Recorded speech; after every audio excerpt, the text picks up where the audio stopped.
दोस्तों, जल्द ही सावन मास का समापन होने वाला है और इसके साथ ही सावन मास की आखिरी एकादशी यानी कि पुत्रदा एकादशी भी आने वाली है। सावन का मास भगवान शिव को तो एकादशी भगवान विष्णु को समर्पित मानी जाती है। ऐसे में सावन मास में एकादशी का व्रत करना अत्यंत ही शुभ माना गया है। जो लोग नहीं जानते उन्हें हम पहले ही बता दें कि सावन 2026 की पुत्रदा एकादशी का व्रत 23 अगस्त को रखा जाएगा। इस एकादशी को खास तौर से उन दंपतियों के लिए खास माना जाता है कि जो संतान सुख और अपने बच्चों के उज्जवल भविष्य की कामना रखते हैं। कहा जाता है कि पुत्रदा एकादशी का व्रत करने तथा भगवान विष्णु का पूजन करने से संतान से जुड़ी हर मनोकामना पूरी होती है। इसके अलावा कहा जाता है कि इस दिन कुछ उपाय करने से संतान प्राप्ति में आ रही बाधाएं दूर होती है। स्वास्थ्य व उज्जवल भविष्य की कामना पूरी करने का आशीर्वाद मिल सकता है। लेकिन दोस्तों, ऐसे में सवाल यह उठता है, वह उपाय कौन से हैं और इन्हें कैसे करना चाहिए। आज की इस वीडियो में हम आपको इसी के बारे में बताने वाले हैं। तो चलिए बिना किसी देरी के शुरू करते हैं आज की यह वीडियो।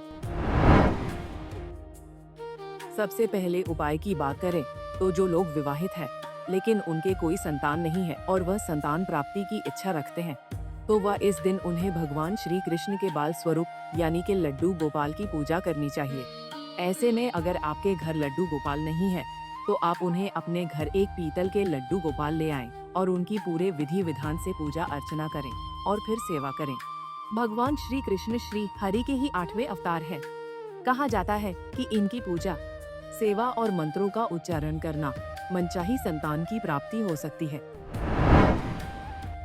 एक ऐसे ही अन्य संतान प्राप्ति से जुड़े उपाय की बात करें तो पुत्रदा एकादशी के दिन घर की उत्तर पूर्व दिशा यानी ईशान कोण में कामधेनु गाय और उसके बछड़े की प्रतिमा रखना शुभ माना जाता है। धार्मिक मान्यताओं के अनुसार कामधेनु को सुख, समृद्धि और मनोकामनाओं की पूर्ति का प्रतीक माना गया है।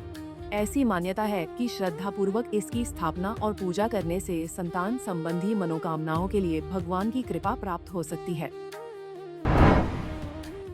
आगे बता दें कि हर माता पिता की कामना होती है कि उनकी संतान बुद्धिमान, स्वस्थ और बलशाली हो, तो ऐसे में गोपाल मंत्र का जाप करने की सलाह दी जाती है। इस मंत्र को संतान सुख के लिए बेहद ही प्रभावी माना जाता है। मंत्र है ओम देवकी सुत गोविंद वासुदेव जगतपते देहि में तनयन कृष्ण त्वामह शरणंगत। मंत्र जाप करने का बाद भगवान विष्णु का ध्यान करें और अपनी मनोकामना कहें।